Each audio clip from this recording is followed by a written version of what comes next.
ان صلاتی و نسکی و محیای و مماتی للہ رب العالمین لا شریک لہ و بذالک امرت و انا اول المسلمین انشاءاللہ آمین یا رب العالمین. جی ہم تعزیت کے بارے میں پڑھ رہے تھے اور آگے سے پڑھیں گے. یہ تعزیت کی مدت مدت. یہیں سے جی جی جی. تعزیت کی مدت ٹھیک ہو گیا. تو تعزیت کی مدت سوگ کے برعکس تعزیت 3 دن تک محدود نہیں ہے. یعنی تعزیت یہ نہیں کہ آپ صرف 3 دن کے اندر اندر کریں. بوجہ کسی مجبوری شروع دنوں میں تعزیت کو نہیں جا سکے یا کسی اور جگہ مرحوم کے متعلقین سے ملاقات نہیں ہو سکی، جیسا کہ گھر کے علاوہ کہیں اور ملاقات ہو جانے پر بھی تعزیت ہو سکتی ہے، تو پھر بعد میں جب بھی موقع ملے تو تعزیت کر سکتے ہیں. تعزیت کا کوئی ٹائم فکس نہیں ہے. ٹھیک ہو گیا. پیغام تعزیت: فاصلہ یا وقت کی مجبوری کی وجہ سے متعلقین سے بالشافہ ملاقات نہ ہو سکے، یعنی ڈائریکٹ آپ نہ مل سکیں، تو خط، فون، ٹیلی گرام، ٹیلیکس، ای میل یا کسی بھی اور ذریعے سے پیغام تعزیت بھجوا سکتے ہیں. آپ ای میل کر سکتے ہیں، آپ میسج کر سکتے ہیں، آپ فون کر سکتے ہیں، کچھ بھی کر سکتے ہیں. مقام تعزیت: کسی مخصوص جگہ جیسے گھر، میدان یا قبرستان میں شامیانے ڈلوا کر مسجد وغیرہ میں تعزیت کی خاطر جمع ہونا غیر مسنون ہے. ٹھیک. یہ بھی آج کل رواج ہو گیا نا. وہ کہتے ہیں ایک ہی دن کر لو کہ سارے لوگ تعزیت کے لیے آ جائیں اور خیمہ لگوا لو اور وہ لگوا لو، شامیانہ لگوا لو، چائے پانی کا بندوبست کر لو. تو وہ غیر مسنون ہے. ٹھیک ہے. کام کاج چھوڑ کر خاص شکل میں بیٹھے رہنا غم کو اور تازہ کرتا ہے. متعلقین کو اپنے قصبوں اور معاش میں مصروف ہو جانا چاہیے. یعنی جن کے گھر میں ڈیتھ ہوئی ہے وہ بھی 3 دن کے بعد جلد از جلد اپنے کام پہ لوٹ جائیں. جو بھی تعزیت کرنا چاہتا ہو وہ وہی ان سے مل سکتا ہے. یعنی ضروری نہیں ہے کہ آپ خاص طور پر ان کو انفارم کریں کہ ہم آئیں گے اور گھر جائیں اور پھر لوگوں کا اجتماع ہو. نہیں، جہاں وہ کام کرتے ہیں وہاں بھی جا کے آپ ان سے تعزیت کر سکتے ہیں اینی ٹائم. تو عام تعزیت یہ بہت امپورٹنٹ ترین بات ہے. تو عام تعزیت ہو رہی ہے اور عام اس کے اندر دعا کے لیے دنوں کو مخصوص کرنا. کیا ہے؟ دعا کے لیے. کون سی دعا ہے؟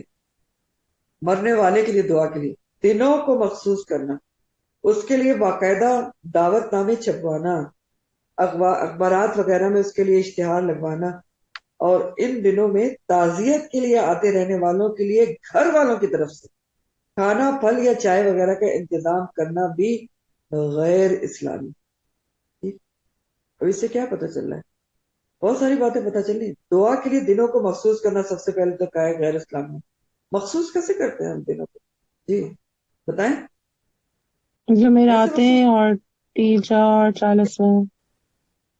تویم اور جمعراتیں یہ سب کیا ہوتے ہیں؟ دن مخصوص کرنا ہے. اور اس کی یاد رکھیں کہیں سے کوئی ثبوت نہیں ملتا. یہ صرف ایک رواج بن گیا ہے معاشرے کا جس کے اوپر لوگ اندھا دھند چلے جا رہے ہیں. وہی آبا کی اندھی تقلید ہے یہ. ورنہ اس میں آپ مجھے کہیں سے ڈھونڈ کر کوئی ایک اس کے اوپر بتا دیں کہ نبی کریم صلی اللہ علیہ وسلم کے سامنے ان کی اولاد کی ڈیتھ ہوئی، ان کی ازواج کی ڈیتھ ہوئی، اور مومنین کے سامنے خود نبی کریم صلی اللہ علیہ وسلم کی ڈیتھ ہوئی. کس نے جمعراتیں کی تھی اور کس نے سوئم کیا تھا اور کس نے 40واں کیا تھا. اور اسی طرح یہ جو اگلی بات کہی جا رہی نا کہ گھر والوں کی طرف سے جن کے یہاں ڈیتھ ہوئی ہے ان کی طرف سے کھانے کا ارینجمنٹ کرنا غیر اسلامی ہے. اور اس میں بھی ایک بہت ہی زیادہ غلط رسم و رواج ہے فاتحہ دینا. فاتحہ کیا ہوتی ہے؟ فاتحہ کیا ہوتی ہے؟ کیا ہوتی ہے؟ آپ مجھے ویسے کوئی بتایا کہ فاتحہ کیا ہوتی ہے. آپ کہتے ہیں نا، کوئی کہتے ہیں نا جی فاتحہ ہم کیا. فاتحہ کیا ہوتی میم ہمیں ہے؟ تو آج جی تک سمجھ نہیں آئی، پتہ نہیں لیکن کیا لوگ کیا پڑھا دیتے ہیں جاتا نظر ہے. نماز فاتحہ. سورہ فاتحہ اور معلوم نہیں کیا کیا پڑھ کے اس کے بعد پھونکا جاتا ہے، پھر وہ دیا جاتا ہے وہاں پہ کہ مسجد کے وہ امام کہاں سے صاحب کو پتا یا چلتا ہے؟ کو. جی. پوچھ رہی ہوں کہ وہ کہاں سے ہمیں پتا چلا کہ اس طرح کھانا رکھ کے سورہ فاتحہ ہم پڑھیں اس میں کہیں پوچھتے بھی ہیں. نہیں ہے میم، یہ کہیں بھی نہیں ہے. نہیں ہے نا. کہیں بھی نہیں. تو یہی نہیں تو کہیں بتانا بھی چاہ نہیں رہے ہوں کہ فاتحہ کچھ بھی نہیں ہوتی. ٹھیک ہے. فاتحہ بھی کچھ بھی نہیں ہوتی. کوئی اس کی کہیں اتھنٹیکیشن نہیں ہے. یہ میں اپنی طرف سے کچھ بھی نہیں کہہ رہی ہوں. ٹھیک ہے. یہ سب یہاں آپ کے سامنے لکھا ہوا ہے.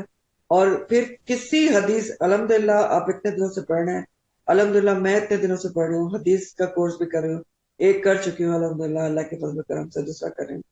کہیں مجھے کوئی اس قسم کی سیرت ہم پڑھ چکے ہیں 3 دفعہ، کہیں کوئی ایسا ثبوت ملا ہو کہ فاتحہ بھی کوئی چیز ہوتی ہے. کچھ بھی نہیں ہوتی فاتحہ، کوئی چیز نہیں ہوتی، کھانا سامنے رکھ کے کچھ بھی نہیں پڑھا جاتا. ٹھیک، یہ سب بدعت ہے. خدا را ان باتوں کو سیکھ لیں اور لوگوں کو سکھا بھی دیں. آپ نے نیت ہے آپ کی، آپ کھانا پکوائیں اور یتیموں کو غریبوں کو بھجوا کے کھلوا دیں. نیت انما الاعمال بالنیات ہے، بخاری کی پہلی حدیث ہے انما الاعمال بالنیات. ٹھیک، اس میں کوئی کہیں سے نہیں ملتا کہ آپ نے کچھ پڑھ کے بھولنا ہے. یہی میم سب ایک یہاں بات بتایا میں جا کر رہا سکتی ہوں؟ ہے. یہ کر سکتی ہیں، بولیں. میں یہ پوچھ رہی ہوں کہ ہمارے یہ ہوتا یہ نا کہ نہ بھی نیت ہو کہ ہم اکٹھا سوئیں وغیرہ، ہمارے گھروں میں عام طور پہ نہیں ہوتا الحمدللہ، لیکن ہوتا یہ ہے کہ بار بار لوگ پھر آتے رہتے ہیں نا، گھر والے جو غمزدہ ہوتے ہیں ان کو ایک بندہ آیا وہ تھوڑا سا سیٹ ہونے لگتا ہے، پھر دوسرا آیا، چوتھا آیا، کتنے دن یہ سلسلہ جاری رہتا ہے. اس حساب سے پھر جی کوئی جی. ایک دن اگر مقرر کر لے کہ لوگ آ جائیں اور تعزیت کر لے تاکہ پھر گھر کی زندگی سکون سے گزر سکے نا، تو یہ چیز اس پوائنٹ آف ویو سے اگر ہو جائے تو. صرف تعزیت کے لیے. ٹھیک ہے، اگر دیکھیں جی یہاں انہوں نے لکھا ہے دعا کے لیے دنوں کو مخصوص. ٹھیک ہے، جی جی اور اس میں یہ نہیں کہیں گے کہ ہم نے فلاں دن دعا رکھی ہوئی ہے تو آپ آ جائیں ٹھیک جمع ہو کے دعا کر. ٹھیک، ٹھیک ہے. آپ یہ کہہ سکتے ہیں کہ جیسے ہم بھی کرتے ہیں کہ بھئی بجائے اس کے کہ اگلا پریشان ہو تو اکٹھے جی ایک دن جا کے تعزیت کریں. اور اس میں کوئی ضروری نہیں کہ جس سے ہم تعزیت کے لیے جا رہے ہیں وہ ہمارے لیے کھانے پینے کا بندوبست کرے، بلکہ کرنا بھی نہیں چاہیے. ٹھیک ہو گیا. جی تو جی یہ باتیں ٹھیک بتائی ہے. جا رہی ہیں. جزاک اللہ. اور اس سے کیا ہوتا ہے کہ غیر اسلامی ہے اور اس سے اخراجات میں بھی خامخواہ کا اضافہ ہوتا ہے. سوچے نا، ہر قسم کے لوگ ہیں نا دنیا میں اسٹیٹس وائز. اب کیا ہمارے یہاں کتنے غلط رسم و رواج ہیں. میں نے پنجاب میں خود دیکھا ہے کہ بہت سارے لوگ کہتے ہیں کہ وہ انہوں نے 40 دن رہنا ہے ساتھ میں مرنے والے کے گھر کے اندر. یہ ان کی جیسچر ہوتا ہے کہ انہوں نے 40 دن رہنا ہے. اب 40 دن اتنے لوگوں کا کھانے پینے کا بندوبست کون کرے گا؟ جس کے گھر میں ڈیتھ ہوئی ہے بیچارہ پہلے ہی غم میں ہے، مزید وہ اور ادموا ہو جائے فائنینشلی بھی جو بوجھ کے اندر آئے. تو عجیب ہی ہم نے یہ خود سے بنائے ہوئے ساتھ. اتنی عجیب رسم و رواج میں نے اپنی آنکھوں سے دیکھی ہیں کہ اگر کسی کے گھر میں ڈیتھ ہو گئی ہے تو اگر اس میں کوئی لڑکی ہے آپ کی، وہاں ان کی بہو ہے یا آپ کی بہن ہے، آپ اس کے لیے چیزیں لے کے جائیں گے، پتہ نہیں عجیب و غریب، چینی اور چاول تو پتہ نہیں کپڑے تو کیا لے کے دیں. یہ سب کیا ہے؟ یہ وہی اسرار اور اغلال ہے جو نبی کریم صلی اللہ علیہ وسلم ہٹانے کے لیے ہم پر سے آئے. دو ہی موقعوں پر تو ہیں ہمارے یہاں سارے اسرار اور اغلال، ایک موت پہ اور ایک شادی پہ. ٹھیک ہے، تو یہ ساری چیزیں بیکار کی ہیں اور ہم نے خود بدعات ہیں یہ ساری جو ہم نے ایجاد کی ہوئی ہیں. انہوں نے دیکھیں اتنی اچھی بات لکھی ہے کہ کھانے کے اوقات میں اگر تعزیت کے لیے کوئی مسافر یا دور دراز رہنے والا آ جائے تو اسے وہی پیش کر دیں جو موجود ہے. ٹھیک، اب یہ تو نہیں ہے کہ اگر دور سے آپ کے کوئی آیا ہے یہاں پر آپ کی تعزیت کرنے کے لیے، وہ لاہور سے اٹھ کے آیا تو اب آپ نے کہا کہ نہیں جی غیر اسلامی ہے میں اس کو بھوکا رکھوں گی. تو یہ نہیں ہے، جو آپ کے گھر میں وہ اس کو پیش کرتے ہیں.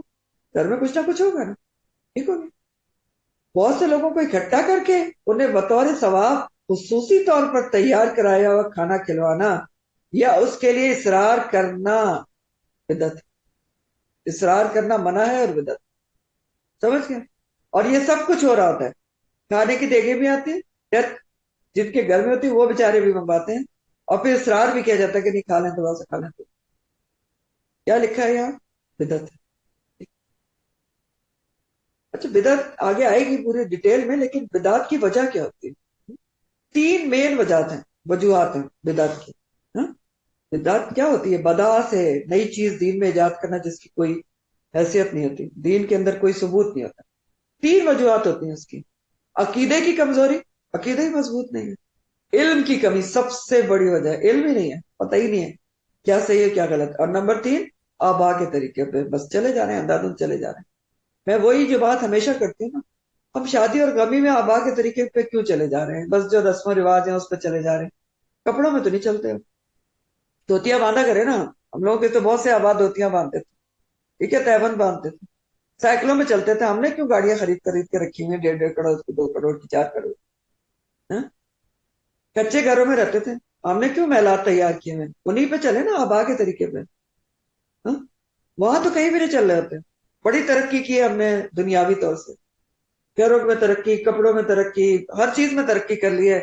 تو ہمارے آبا تو ہماری امیاں تک بھی سل بٹے کے اوپر وہ پیسی ہوتی تھیں کوفتے کباب کے قیمے.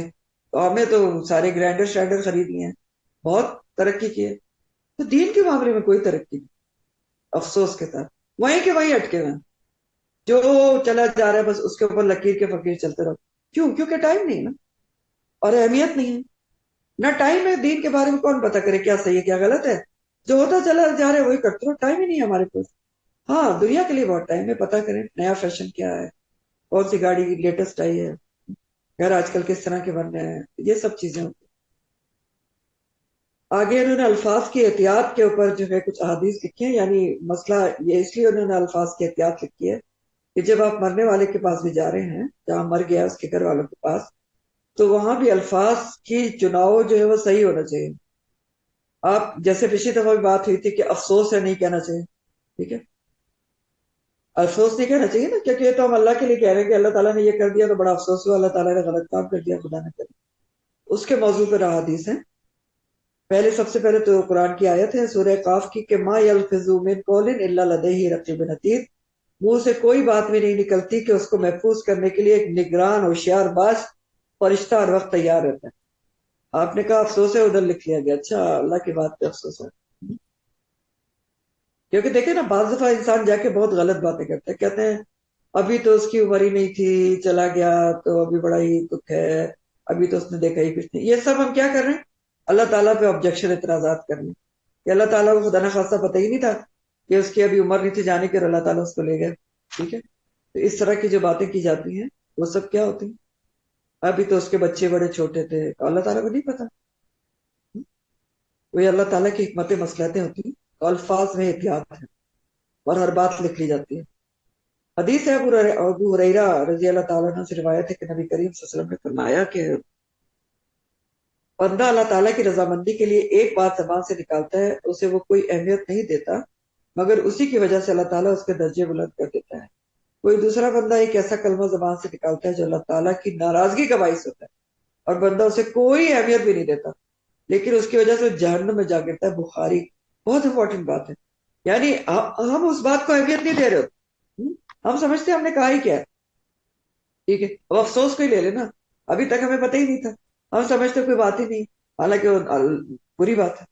اسی طرح اور بھی بہت سارے الفاظ ہوتے ہیں جو ہم اس طرح کے جزا فضا جس کے الفاظ نکالیں گے، جو میں نے بھی آپ کو مثالیں بتائیں کہ بس اس کی تو ابھی عمر نہیں تھی اور یہ نہیں تھی، یہ سب اللہ تعالیٰ کی ناراضگی کا باعث ہو سکتا ہے، تو ہم تو اس کو اہمیت ہی نہیں دیتے، لیکن کیا پتا وہ کہاں سے کہاں لے کر چلے جائیں۔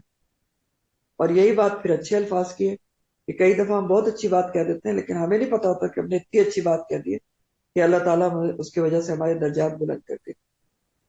ابو ہریرہ رضی اللہ تعالیٰ نے روایت کیا کہ نبی کریم صلی اللہ علیہ وسلم نے فرمایا اللہ نے میری امت کو ایسے خیالات کی باز پرس سے سبکدوش فرما دیا ہے جو ان کے دلوں میں پیدا ہوتی ہیں، جب تک کہ وہ اس کو زبان سے نہ نکالیں یا اس پر عمل نہ کریں۔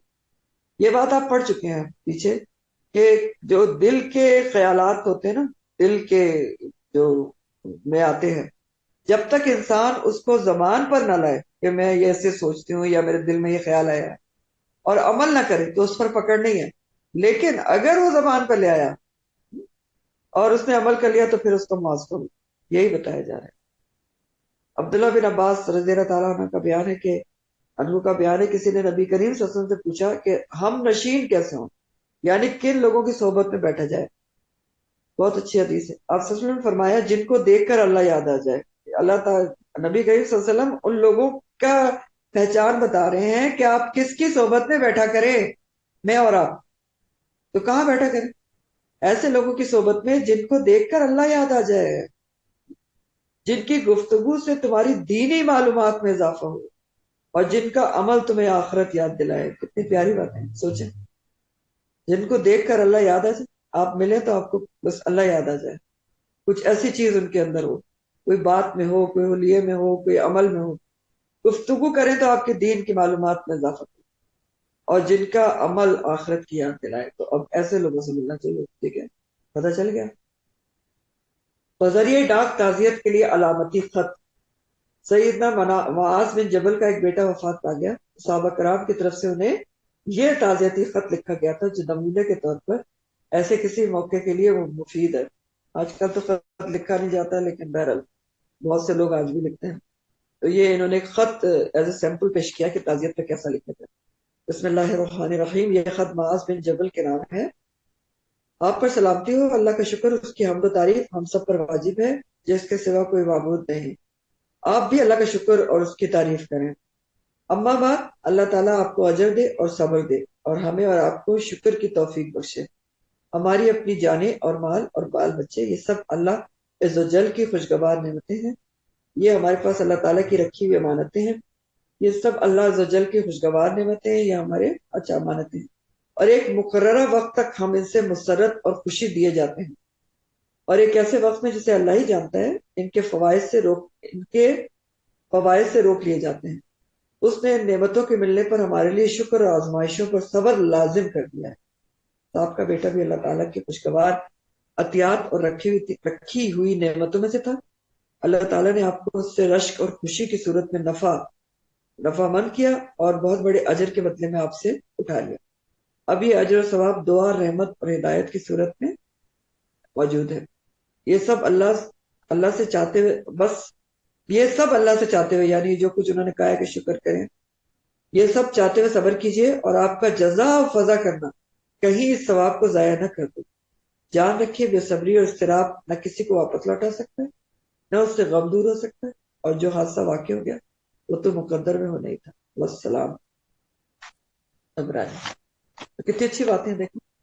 تو اس سے کم از کم ہم یہ سیکھ سکتے ہیں کہ تعزیت کے لیے جائیں تو ہمیں کیسی باتیں کریں. شکر کی طرف، صبر کی طرف توجہ دلانی، بجائے اس کے کہ کریت کے پوچھیں کہ اچھا ہوا کیا تھا، ہاں، اور پھر اس کے غم کو تازہ کریں کہ ہائے ابھی تو اس کی عمر ہی کتنی تھی اور بہت ہی چھوٹا تھا اور اس کے تو بڑے چھوٹے بچے تھے. تو اچھی باتیں کریں. اگلا ٹاپک ہے زیارت قبور. مدفون مسلمانوں کے لیے اللہ تعالیٰ سے دعا اور استغفار کرنے کی نیت سے نیز آخرت اور اپنی موت کو یاد رکھنے کے لیے زیارت قبور کو جاتے رہنا جائز ہے. کیا نیت؟ ان کے لیے دعا استغفار کرنے کے لیے اور اپنی موت کو یاد رکھنے.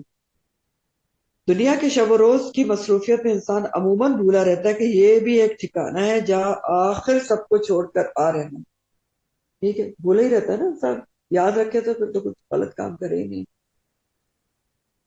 تو یہی وہ مقام عبرت ہے جس کا نظارہ کرنے کے بعد انسان اپنے اعمال کی اصلاح کی طرف سنجیدگی سے توجہ کرنے لگتا ہے. رسول اللہ صلی اللہ علیہ وسلم ایک مرتبہ قبرستان تشریف لے گئے تو وہاں قبر کے کنارے بیٹھ کر بہت روئے. پھر صحابہ کرام کو مخاطب کرتے ہوئے فرمایا بھائیوں اس دن کے لیے تیاری کر. ایک اور موقع پر فرمایا قبرستان کی زیارت دل کو نرم کرتی ہے. تو اور ایک اور دل کو نرم کرتی ہے، آنکھوں سے آنسو بہاتی ہے اور آخرت کی یاد دلاتی ہے. یعنی قبرستان کیوں جائیں کہ دل نرم پڑتے ہیں، آنکھوں سے آنسو بہتے ہیں اور آخرت کی یاد دلاتی ہے. عورتوں کا قبرستان جانا دنیا کی رغبت کم اور آخرت کی فکر زیادہ کرنے کی غرض سے عورتیں بھی کبھی کبھار قبرستان جا سکتی ہیں، بشرطے کہ وہاں صبر و استقامت کا مظاہرہ کریں اور چیخو پکار آہو بکا سے بچیں. اور ایک اور امپورٹنٹ پوائنٹ یہ ہے جو یہاں لکھا نہیں کہ عورتیں جب قبرستان جائیں تو ان کو لازمی با پردہ جانا چاہیے. ٹھیک ہے، کوئی بڑی چادر اوڑھ کے یا بایا وغیرہ. سیدنا انس رضی اللہ تعالیٰ عنہ کہتے ہیں کہ نبی کریم صلی اللہ علیہ وسلم نے ایک عورت کو قبر پہ روتے دیکھا تو فرمایا اللہ سے ڈرو اور صبر کرو. عورتوں کے لیے زیارت قبور کی دلیل عبداللہ بن ابی ملیکہ کی بیان کی ہوئی اس حدیث سے ملتی ہے. کہتے ہیں سیدنا عائشہ ایک دن قبرستان سے تشریف لائیں تو میں نے دریافت کیا کہ ام المومنین آپ کہاں سے تشریف لا رہی ہیں؟ فرمایا عبد الرحمن بن ابو بکر یعنی اپنے بھائی کی قبر سے. میں نے عرض کیا کیا رسول اللہ صلی اللہ علیہ وسلم نے زیارت قبور سے منع نہیں فرمایا؟ یعنی انہوں نے یہ پوچھا راوی حدیث نے کہ انہوں نے تو عورتوں کو منع کیا تھا. تو حضرت عائشہ نے کہا کہ لیکن بعد میں جانے کا حکم بھی دے دیا تھا. ایک اور روایت میں بھی سیدنا عائشہ بیان کرتی ہیں کہ رسول اللہ صلی اللہ علیہ وسلم نے قبرستان کی زیارت کی اجازت دے دی تھی. سمجھ آ گئی؟ اور آگے کیا ہے؟ سامان عبرت. اسلام کے ابتدائی زمانے میں جہالت کے اثرات زیادہ شدید تھے. عورتیں قبرستان جا کر چیخنے چلانے اور بین کرنے کے علاوہ بے شمار قسم کی مکروہات اور بدعات کا شکار تھی. اس لیے شروع میں بغیر کوئی گنجائش چھوڑے زیارت قبور پر مکمل پابندی لگا دی گئی. بعد میں جب لوگ اسلام کے احکامات کے پابند ہو گئے تو پھر کسی حد تک یہ پابندی اٹھا لی گئی تاکہ کچھ نہ کچھ عبرت کا سامان رہے. اس لیے کہ قبر والوں کے لیے دعا اور استغفار تو کہیں سے بھی کی جا سکتی ہے، مگر آخرت کی یاد قبرستان جائے بغیر مشکل سے آتی ہے. ظاہر ہے عورتیں نہیں جائیں گی تو ان کو یاد تو نہیں آئے گی نا. حدیث رسول صلی اللہ علیہ وسلم ہے کہ میں تمہیں زیارت قبور سے منع کرتا تھا، سو اب تم زیارت قبور کر لیا کرو، اس لیے کہ وہ تمہیں موت یاد دلائے گی۔ میرے خیال سے ابھی 12 بجے لائٹ بند ہو جائے گی۔ چلیں ایک ٹاپک یہ ممنوعات پڑھ لیتے ہیں۔ ممنوعات: کثرت سے قبرستان جانا اور اسے تفریح اور وقت ضائع کرنے کی جگہ بنا لینا، جیسے ہمارے ہاں رائج ہے پیری فقیری کا اڈا بنا لینا، یہ طرز عمل اسلام میں ممنوع قرار دے دیا گیا ہے۔ اللہ کے رسول صلی اللہ علیہ وسلم نے کثرت سے قبرستان کی زیارت کرنے والوں پر لعنت فرمائی ہے، یعنی کبھی کبھی جانا ہے، کثرت سے بھی نہیں جانا، وہاں جا کے وہ چراغ روشن کرتے رہے، اب یہ کرتے رہے، وہ کرتے رہے۔ تو میرا خیال ہے یہاں تک رکھ لیتے ہوں کیونکہ لائٹ کا مسئلہ ہے ابھی، انشاءاللہ پھر وآخر دعوانا الحمد للہ رب العالمین، سبحانک اللہم وبحمدک، نشہد ان لا الہ الا انت، نستغفرک ونتوب الیک، سبحان ربک رب العزت عما یصفون وسلام علی المرسلین والحمد للہ رب العالمین۔ ربنا تقبل منا انک انت السمیع العلیم وتب علینا انک انت التواب الرحیم، آمین یا رب العالمین۔ کل انشاءاللہ تعالی میں ڈاٹ 10:30 پہ تفسیر شروع کروں گی، اللہ نے چاہا تو ہو سکتا ہے 2-4 منٹ پہلے شروع کروں، تو آپ سے درخواست ہے کہ آپ ان ٹائم بہت سے بہت 10:25 تک آن لائن ہو جائے گا، کیونکہ وہی بات ہے کہ پھر تفسیر مکمل نہیں ہوگی، کیونکہ ایکسپیکٹڈ یہی ہے کہ 12 بجے یہاں تو، اور یہ تھوڑے دن کا مسئلہ ہے، انشاءاللہ لائٹ کا پرابلم نہیں رہے گا، اللہ نے چاہا تو۔ السلام علیکم ورحمۃ اللہ وبرکاتہ۔ وعلیکم السلام ورحمۃ اللہ۔